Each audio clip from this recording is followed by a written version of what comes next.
জিলহজ মাসের প্রথম 10টি দিন, এই দিনগুলো হলো ইবাদতের, নেক আমলের সবচেয়ে বড় যে মৌসুম রমাদান, তারপরে সবচেয়ে বড় মৌসুম হলো জিলহজের প্রথম দশক। আমরা কোরআন এবং হাদিসের আলোকে 11টি আমলের কথা বলতে পারি। এই 11টি আমল এই দশকের জন্য খাস, স্পেশাল। নাম্বার এক নম্বর এই দশকের আমল হলো বেশি বেশি আল্লাহর জিকির করা। কি করা? বেশি বেশি আল্লাহর জিকির করা।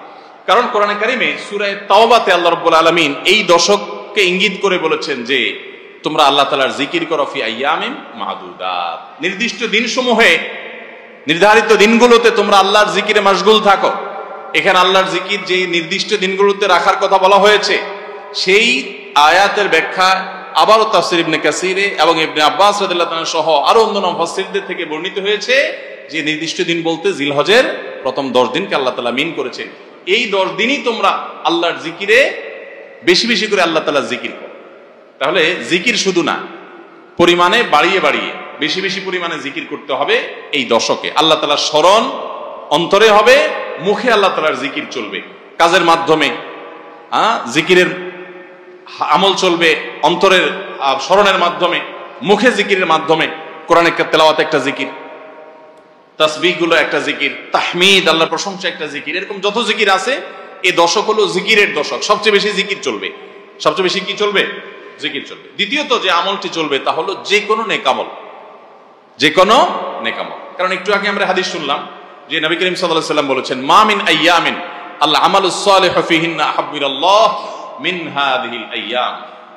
এই জিলহজের 10 দিনের চাইতে অন্য কোন দিনের নেক আমল আল্লাহর কাছে বেশি প্রিয় না। মাস হিসাবে রমাদান সবচেয়ে সেরা, আর দিন হিসাবে খুচরা দিনগুলোর মধ্যে রমজানের বাইরে সবচেয়ে সেরা কোনটা? জিলহজের প্রথম দশক। রমজানের পরে মর্যাদার বিচারে সবচেয়ে বেশি মর্যাদাপূর্ণ দশক হলো এই দশক। এই জন্য এই দশকে আমল করলে আল্লাহর কাছে এত প্রিয় যে অন্য কোন সময়ের আমল আল্লাহর কাছে এত প্রিয় না। এই জন্য এই দশকের দ্বিতীয় আমল হলো বেশি বেশি নেক আমল করা। বেশি বেশি কি করা? নেক আমল করা। রুটিন যে নামাজগুলো আছে, কাজগুলো আছে, সেগুলো বিশেষ ইহতিমামের সাথে করা। অন্য সময় আপনি নামাজে টুকটাক গাফলতি করেন, কিন্তু এই দশকে মোটেই করবেন না। অন্য দশকে আপনার ফজরের জামাত একটু মিস হয়, এই দশক মোটেই করবেন না। আগে থেকে ইহতিমাম থাকবে যে এই দশক কোনোভাবে ইবাদত থেকে আমি যেন দূরে না থাকি। আল্লাহ তাআলা আমাদের সবাইকে আমলের তৌফিক দান করুন। তাহলে 2 নম্বর আমল হলো বেশি বেশি নেক আমল করা এই দশকে। রুটিন নেক আমলগুলো যেগুলো সবসময় করতে হয়, এগুলোকে বিশেষ ইহতিমামের সাথে করা, আর আরো নফল আমল বাড়িয়ে বাড়িয়ে করা। আপনি অন্য সময় কোরআন তেলাওয়াত খুব বেশি করতে পারেন না, এই দশকে কোনো অবস্থাতে ছাড়বেন না। অন্য সময় তাসবিহ তেলাওয়াত খুব বেশি হয় না, এই দশকে কোনো থাকবে যে ধীর স্থিরতার সাথে, মনোযোগের সাথে নামাজ পড়ব। এভাবে নেক আমলের কসরত করতে থাকবেন। আল্লাহর প্রিয় পাত্র হওয়ার পথে আমরা এগিয়ে যেতে চাইলে এই দশক, এই 10টা দিন আমাদের জন্য বিরাট বড় একটা সুযোগ। আল্লাহ আমাদের সবাইকে তৌফিক দান করুন। 3 নম্বর, এই দশকের করণীয় হলো সকল গুনাহ থেকে অন্য সময়ের চাইতে এই সময়টাতে বেঁচে থাকার জন্য বেশি সচেষ্ট থাকা। গুনাহ তো 12 মাসই আমরা করব না, কিন্তু এই দশক গুনাহ না করার ব্যাপারে চেষ্টাটা একটু বেশি থাকবে। কারণ আপনারা সূরা তাওবার একটা আয়াত শুনেছেন, আল্লাহ রাব্বুল আলামিন সম্মানিত 4 মাসের আলোচনা করে বলেছেন, যালিকাদ দীনুল কাইয়্যিম ফালা তাজলিমু ফিহিন্না আনফুসাকুম। এই সম্মানিত মাসগুলোতে তোমরা নিজের প্রতি নিজে অবিচার করিও না। ভাইরা আমার, তার মানে যেই সময়টাতে আল্লাহর নৈকট্য লাভের সুযোগ, ওই সময়টাতে যদি কেউ পাপাচারে লিপ্ত হয়, এর চেয়ে পাপিষ্ঠ আর কে আছে? এই জন্য আল্লাহ রাব্বুল আলামিন আমাদেরকে দরদের সাথে বলছেন, ভাষা খেয়াল করেন, ফালা তাজলিমু ফিহিন্না আনফুসাকুম, তোমরা নিজের পায়ে নিজে কুঠারাঘাত করিও না। এই 10 দিন না, শুধুমাত্র এই পুরো সম্মানিত 4 মাস, সম্মানিত 4 মাসের ভিতরে টানা 3টা মাস চলছে, জিলকদ, জিলহজ, মুহররম, আর একটা হলো রজব মাস, রমজানের আগের মাস। তাহলে সম্মানিত 4 মাসের মধ্যে এই 10টা দিন আবার বিশেষ মর্যাদাবান। অতএব এই আয়াতটা এখানে আরো বেশি ফিট হবে, অর্থাৎ পাপাচার থেকে বাঁচার জন্য আলাদা কসরত থাকবে। অন্য সময় আমি গুনাহের কাজ করলেও এই দশকে কোন অবস্থাতে আল্লাহর নাফরমানি করব না। আল্লাহ আমাদের সবাইকে বেঁচে থাকার তৌফিক দান করুন। ভাইরা আমার, তাহলে 3 নম্বর আমল আমরা পেয়ে গেলাম। 4 নম্বর আমল হলো যাদেরকে আল্লাহ তাআলা সামর্থ্য দিয়েছেন তারা হজ করবেন। এই দশক হজের আমলের মাস, আমলের দশক। এই দশকেই তো হজ হবে। অতএব যাদের তৌফিক দিয়েছেন আল্লাহ তাআলা, তারা কি করবেন? হজ করবেন। এটা এই দশকের আমল। এটা হলো 4 নম্বর আমল। 5 নম্বর আমল হলো যাদেরকে আল্লাহ সামর্থ্য দিয়েছেন তারা এই দশকে কোরবানি করবেন।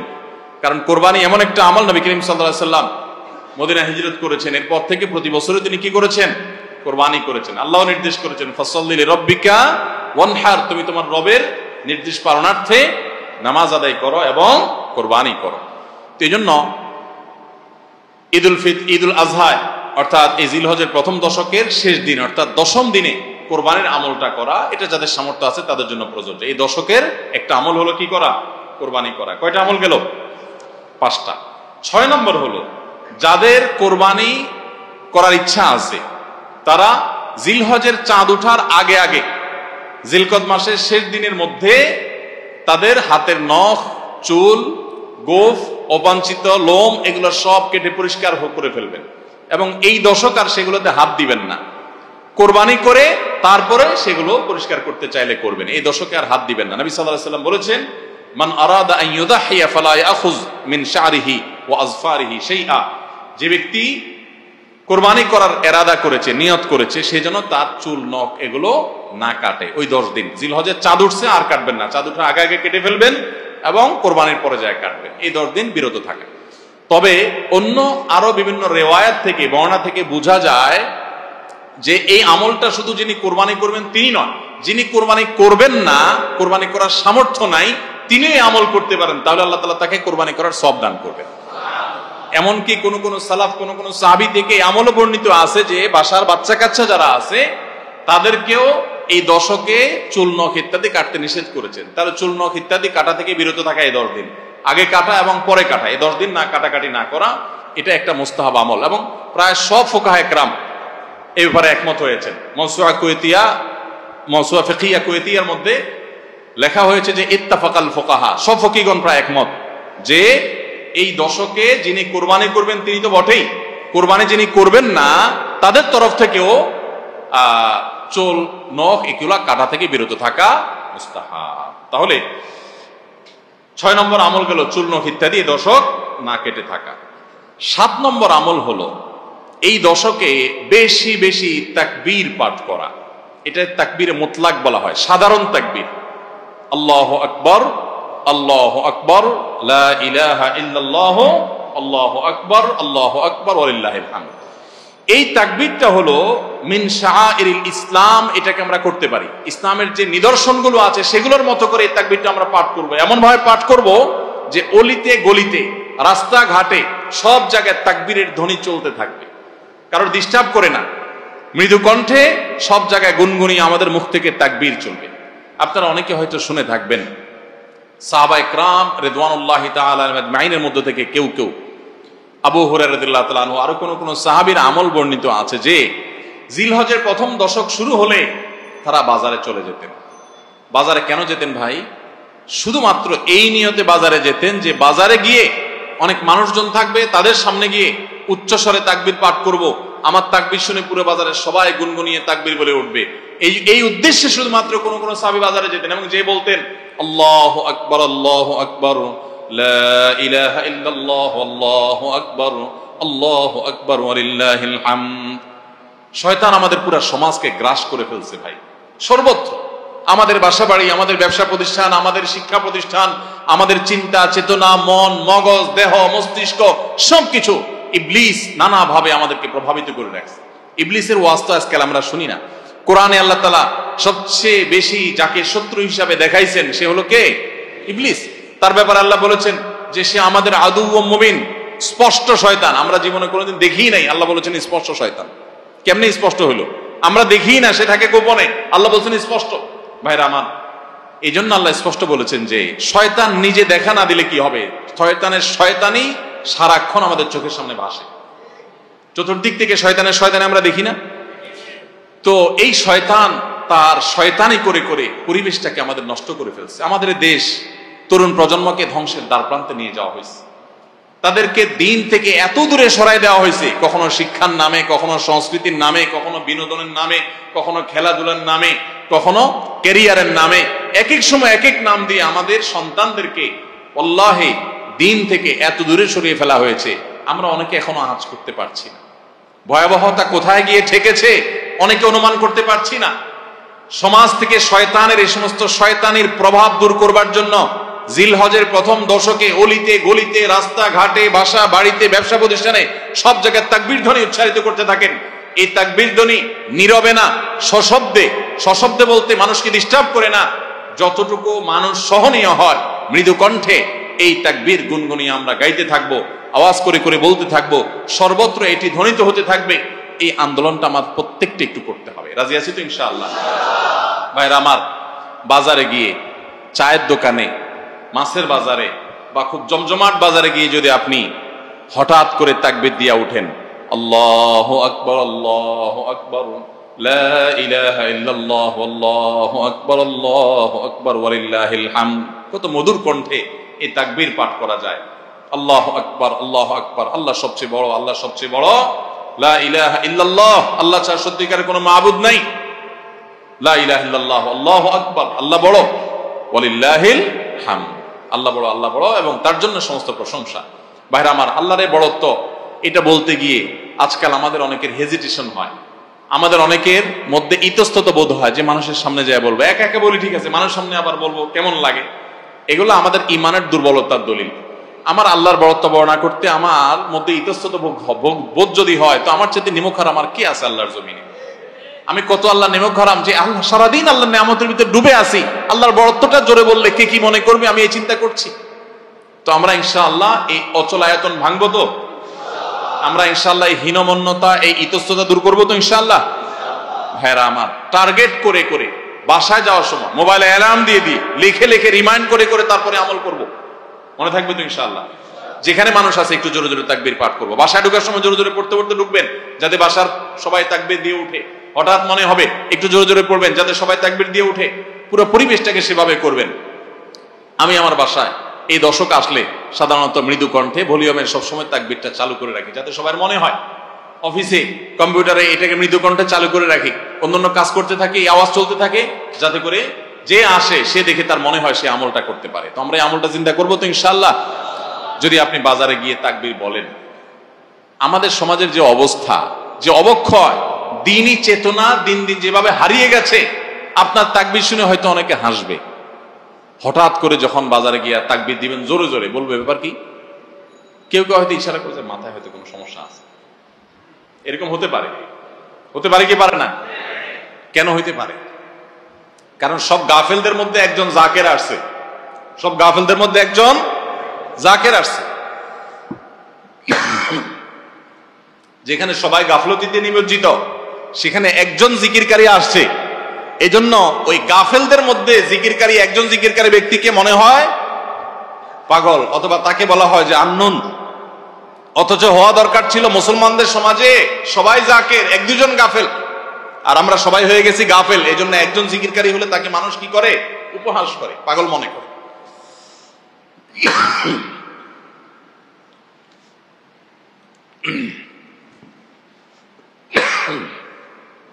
তো ভাইরা,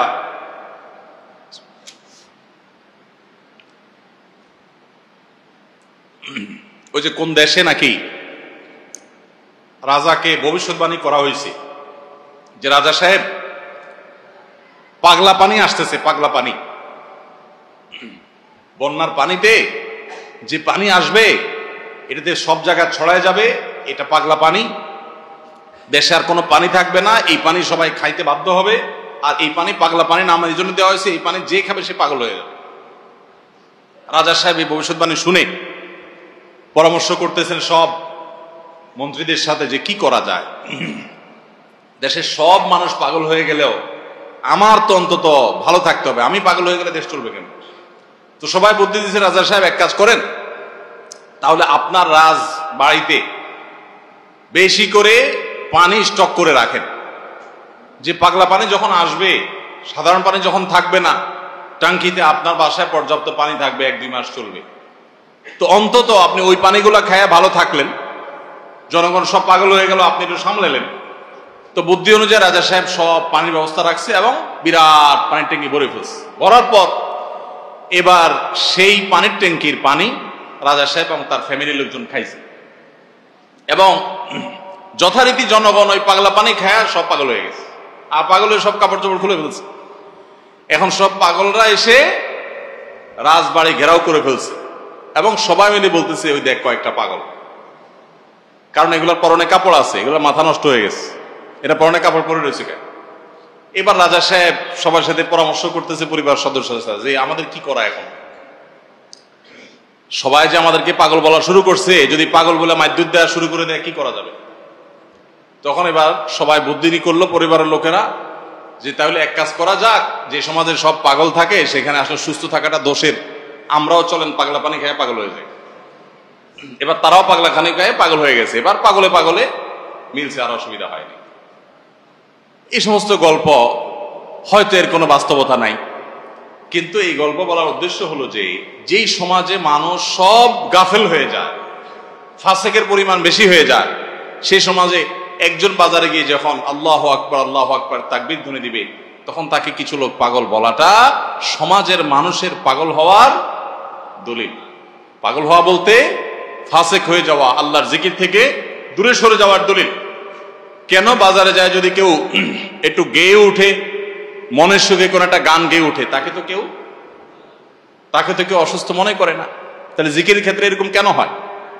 আপনি যদি বাসে উঠেন, উঠে বলেন আল্লাহু আকবার লা ইলাহা ইল্লাল্লাহ আল্লাহু আকবার ওয়ালিল্লাহিল হামদ, প্রথম কারোর কাছে আনইজি লাগতে পারে।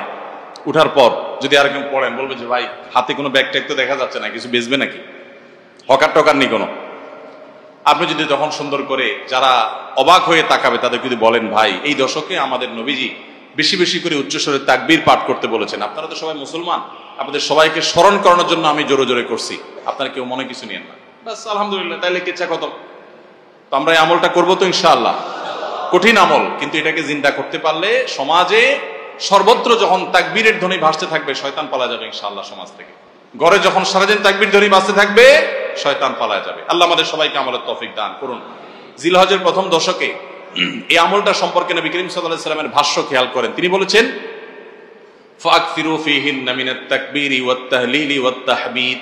জিলহজের প্রথম দশক যখন শুরু হয়, তোমরা বেশি বেশি করে তাকবীর পড়ো, বেশি বেশি করে তাহমিদ পড়ো, বেশি বেশি করে তাহলিল পড়ো, অর্থাৎ আল্লাহু আকবার লা ইলাহা ইল্লাল্লাহ আল্লাহু আকবার লিল হামদ, এটা বেশি বেশি করে পাঠ করো, নবী সাল্লাল্লাহু আলাইহি ওয়াসাল্লাম নির্দেশ করেছেন। তাহলে কয় নম্বর আমল গেল? 7 নম্বর আমল, বেশি বেশি করে তাকবীর তাহমিদ তাহলিল পড়া। 8 নম্বর আমল হলো এই তাকবীর তাহমিদ তাহলিলটাই বিশেষভাবে পড়া। 7 নম্বরটা হলো সাধারণভাবে রাত দিন যতক্ষণ পারেন বেশি বেশি পড়বেন, কোনো সময় ফিক্স নাই, এবং 10 দিন ফুল।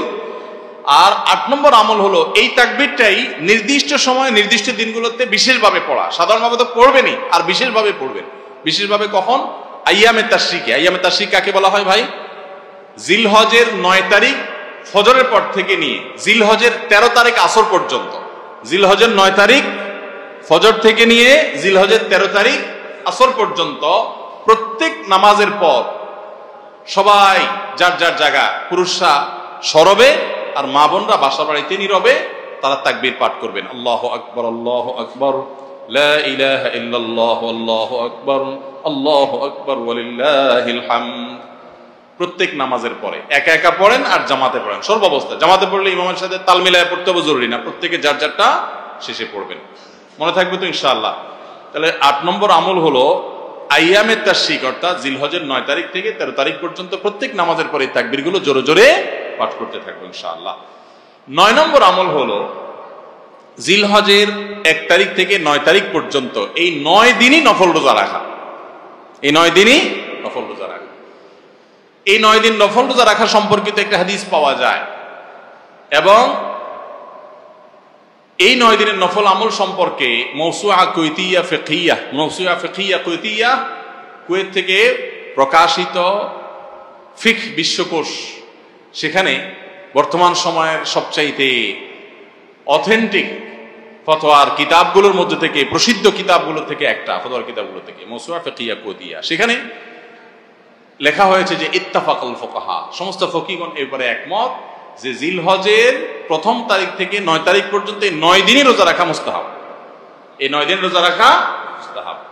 বিভিন্ন বর্ণনায়ও এটি প্রমাণিত হয়, যদি সে বর্ণনাগুলো কোন কোন সনদ দিয়ে মুহাদ্দিসরা কেউ আপত্তি তুলেছেন, কিন্তু ফুকাহা কেরাম এ ব্যাপারে রেকমেন্ড করেছেন যে এই 9 দিন রোজা রাখা মুস্তাহাব। যেহেতু জিলহজের প্রথম 10 দিনের পুরো 10 দিনই ইবাদত আল্লাহর কাছে প্রিয়, অতএব নফল আমল, রোজাও একটা নফল আমল, সেই হিসাবে রোজাটা অটোমেটিকও চলে আসে। এজন্য 9 নম্বর আমল হলো জিলহজের 1 থেকে 9 তারিখ পর্যন্ত এই দিনগুলো কি করা? রোজা রাখা। 10 নম্বর আমল হলো স্পেশালি বিশেষভাবে আরাফার দিনে অর্থাৎ জিলহজের 9 তারিখে রোজা রাখা। জিলহজের 9 তারিখে কি করা? রোজা রাখা।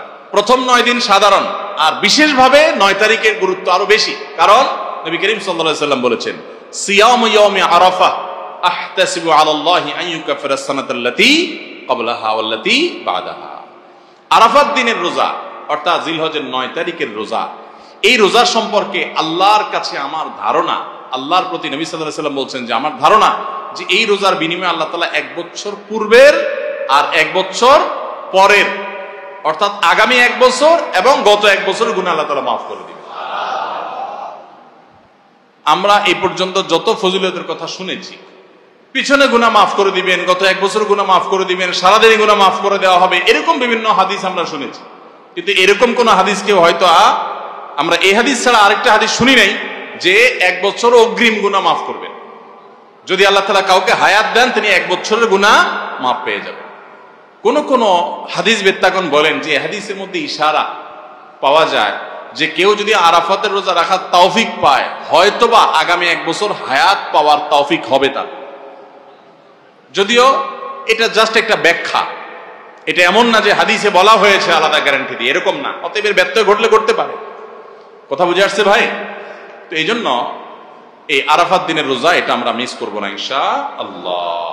তাহলে 10 নম্বর আমল গেল জিলহজের 9 তারিখের রোজা। 11 নম্বর আমল হলো ঈদুল আজহার সমস্ত সুন্নাত গুলো আমল করা। ঈদুল আজহার অনেকগুলো সুন্নাত আছে না, এই সুন্নাগুলো সবগুলো আমল করা। ঈদুল আজহার যে সুন্নাগুলো আমল সাধারণত হয় না, গোসল আমরা করি, সুগন্ধি আমরা ব্যবহার করি, আলহামদুলিল্লাহ, অন্য অনেক সুন্নাত আমরা আমল করি, কিন্তু যে সুন্নাতের আমল সাধারণত হয় না তার ভিতরে একটা হলো ফজরের নামাজ মহল্লার মসজিদে এসে পড়া, ভোর রাতে আগে আগে উঠা। অন্য সময়ের চাইতে ঈদের দিন ফজরে মুসল্লি আরো আমাদের মসজিদে কম থাকে, কারণ চাঁদ রাতে তামাশা করে বেড়ায়, ফজর নামাজ মিস হয়ে যায়। তো ইমানদার সেটা করতে পারেন না। ঈদের সুন্নাহটা বিশেষভাবে আদায় করার চেষ্টা করা দরকার, অর্থাৎ জামাতের সাথে ফজর নামাজ পড়া দরকার, আগে আগে উঠা দরকার। ঈদের দিনের সুন্নাতগুলোর মধ্যে থেকে একটা। আরেকটা সুন্নাত আমাদের অবহেলিত, আদায় হয় না, সেটা হলো ঈদুল আজহা হোক আর ঈদুল ফিতর হোক, ঈদের নামাজ মাঠে পড়ার চেষ্টা করা দরকার। কোথায়? মাঠে। মাঠ এখন কম, বিশেষ করে শহর এলাকাতে মাঠ একটু কম, কিন্তু যেগুলো আছে সেগুলো যদি সঠিকভাবে সবগুলোকে ব্যবহার করা হয় তাহলে অনেক জায়গায় সুন্নাহ জিন্দা হয়। আমরা ঈদের নামাজ মসজিদে পড়ি, কেন পড়ি? একটা অজুহাত দেই, মাঠ কম। এই অজুহাত সব ক্ষেত্রে গ্রহণযোগ্য না এবং সঠিক না। অনেক জায়গায় মাঠ থাকা সত্ত্বেও মানুষ মসজিদে নামাজ পড়ে, কারণ সব মহল্লার মানুষ আলাদা আলাদা নিজেরা একটু মাতবরি করতে চায়। আমরা আবার আরেক জায়গায় নামাজ পড়তে যাবো, আমাদের একটা বাঁকাবাতি থাকে।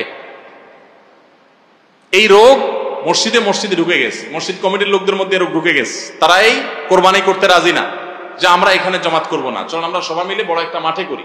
বড় মাঠে কয়েক মসজিদের মুসল্লিরা একসাথে নামাজ আদায় করার যে সৌন্দর্য আছে, এই সৌন্দর্য মসজিদের মধ্যে ঈদের নামাজ পড়ার মাধ্যমে নাই। এই জন্য ভাইরা মাঠে ঈদের নামাজ জিন্দা করার চেষ্টা করতে হবে ইনশাআল্লাহ। চেষ্টা করা যাবে না ইনশাআল্লাহ? তাই বলে আবার রাস্তাঘাট আটকায় মানুষের অসুবিধা হয় সেভাবে করে ঈদের নামাজ ব্যবস্থা করেন না। হ্যাঁ, যদি কোনো রাস্তা এরকম হয় যে না, এ রাস্তা বিকল্প বহু রাস্তা ডানে বামে আসে, মহল্লার রাস্তা, কারোর কোনো অসুবিধা হবে না, তাহলে সেখানে হতে পারে শর্ত সাপেক্ষে। কিন্তু সাধারণত রাস্তা নয়, বরং আমাদের নামাজ পড়তে হবে কোথায়? মাঠে। এবং ঈদের নামাজ মসজিদে আদায় করবেন না, মাঠে আদায় করবেন। এই আওয়াজটা সর্বত্র তোলা দরকার। শহর তো বটেই, গ্রামে পর্যন্ত এখন প্রত্যেক মসজিদে মসজিদের নামাজ হয়। কেউ কাউকে মানতে রাজি না, কেউ কাউকে মানতে রাজি না। আরেক জায়গায় ঈদগাহে নামাজ পড়ে আমাদের ইজ্জত থাকে নাকি? তো এই লোক ইসলাম বুঝে নাই। ঈদের জামাত হবে, অনেক বড় জামাত, সেখানে বহু মসজিদের মুসল্লিরা আসবে, এটার মধ্যেই সৌন্দর্য, পুরো মহল্লার মানুষের সম্মিলন ঘটবে। এই সুন্নাতটা আদায় হয় না।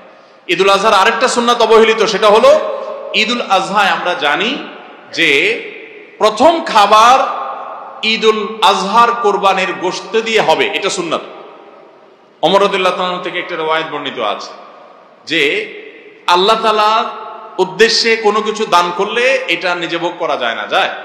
আপনি আল্লাহর রাস্তায়, আল্লাহকে খুশি করার জন্য আল্লাহর রাস্তায় কিছু দিয়ে দিয়েছেন, এটা কি নিজে খাওয়া যায়? আর এটা আপনি গরিবকে দিয়ে দিবেন, মসজিদে দান করলে মসজিদকে দিয়ে দিবেন, আপনি নিজে ভোগ করতে পারবেন না। শুধু কোরবানি এবং আকিকা, এই দুইটা আমল আছে যে এই দুইটা আমল আল্লাহকে খুশি করার জন্য জবাই করার সময় বলছেন বিসমিল্লাহ, আল্লাহু আকবার, আল্লাহুম্মা লাক মিনকা ওয়া লাক, আল্লাহ আপনার তরফ থেকে আবার আপনার উদ্দেশ্যেই কোরবানি করলাম, আমার কোনো ধান্দা নাই। অথচ আবার ঠিকই ওইটার গোশতটা আল্লাহ আপনাকে খেতে দিয়েছেন, কারণ এটা আল্লাহর পক্ষ থেকে সাদাকা, আল্লাহর পক্ষ থেকে মেহমানদারি, যে আল্লাহ আপনার থেকে কবুল করেছেন এবং বলেছেন বান্দা আমি বুঝে পাইছি, এবার তোমাকে দিছি, তুমি খাও। তো এই জন্য আল্লাহর মেহমানদারি দিয়ে দিনের প্রথম খাবার গ্রহণ করা, যাতে করে ক্ষুধার্ত থেকে খাবারের প্রতি আগ্রহী হন আপনি, এবং আল্লাহর মেহমানদারি দিয়ে প্রথম খাবার খান আপনি, এটা সুন্নাত। এই জন্য ঈদুল আজহার দিন আমরা কোনো কিছু না খেয়ে থাকবো, রাতে খেয়ে যে শোবো, এরপরে আর কোনো কিছু খাবো না, ঈদগাহে আসবো না খেয়ে, কোরবানির পশুর গোশত বানায়া রান্না করে ওইটা দিয়ে প্রথম খাবার খাবো ইনশাআল্লাহ। আল্লাহ তাআলা আমাদের সবাইকে এই সব সুন্নাহগুলো মেনে চলার তৌফিক দান করো। তাহলে 11 নম্বর আমল হলো ঈদুল আজহার সব সুন্নাহগুলা পালন করা। আমরা আবারও এক নজরে বলি, জিলহজের প্রথম দশকের 11টি আমলের সর্বপ্রথম আমল বলেছি বেশি বেশি আল্লাহর জিকির করা। বেশি বেশি কি করা? আল্লাহর জিকির করা। এই দিনগুলোতে, নির্দিষ্ট দিনগুলোতে আল্লাহর জিকির করবার নির্দেশ আল্লাহ তাআলা কোরআনে কারিমে সূরা তাওবায় করেছেন। দ্বিতীয় আমল বলেছি বেশি বেশি নেক আমল করা, কারণ এই দশকের নেক আমল আল্লাহর কাছে অন্য যে কোনো সময়ের নেক আমল ভালো কাজের চাইতে বেশি প্রিয়।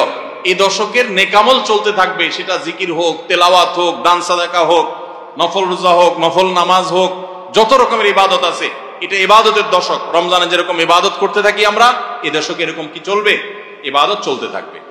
3 নম্বর আমল হলো অন্য যে কোনো সময় আমরা গুনাহ এবং পাপাচার থেকে বাঁচার জন্য যতটা চেষ্টা করি, এই দশকে গুনাহ থেকে বাঁচার চেষ্টাটা হবে অন্য যে কোনো সময় চাইতে অনেক বেশি, কারণ এই দশক মর্যাদাপূর্ণ ইবাদতের জন্য। সেখানে গুনাহ করলে তার দায় এবং তার প্রায়শ্চিত্ত এরকম ভয়াবহ হবে। এই জন্য এই দশকে গুনাহ থেকে বিশেষভাবে বেঁচে থাকার চেষ্টা করা। 4 নম্বর আমল বলেছিলাম যাদের আল্লাহ সামর্থ্য দিয়েছেন তারা হজ করবেন। 5 নম্বর আমল বলেছিলাম যাদের আল্লাহ সামর্থ্য দিয়েছেন তারা কুরবানি করবেন। 6 নম্বর আমল বলেছিলাম যারা কুরবানি করবেন, এমনকি বিভিন্ন হাদিস থেকে বোঝা যারা কুরবানি করবেন না তারাও, এমনকি বাচ্চাদেরকেও জিলহজের এই 10 দিন চুল নখ কাটা থেকে বিরত থাকবেন। চাঁদ ওঠার আগে করবেন আর কুরবানির পরে করবেন। কয় নম্বর আমল গেল? 6 নম্বর। 7 নম্বর আমল হলো সাধারণভাবে এই 10 দিন রাত দিন যত বেশি পারেন উচ্চস্বরে সরবে তাকবীর পাঠ করতে থাকবেন। আল্লাহু আকবার, আল্লাহু আকবার, লা ইলাহা ইল্লাল্লাহ, আল্লাহু আকবার, আল্লাহু আকবার, ওয়ালিল্লাহিল হামদ। কোন হাদিসে 3 বার তাকবীর আসছে শুরুতে, আল্লাহু আকবার, আল্লাহু আকবার, আল্লাহু আকবার, লা ইলাহা ইল্লাল্লাহ, আল্লাহু আকবার, আল্লাহু আকবার, আল্লাহু আকবার, ওয়ালিল্লাহিল হামদ।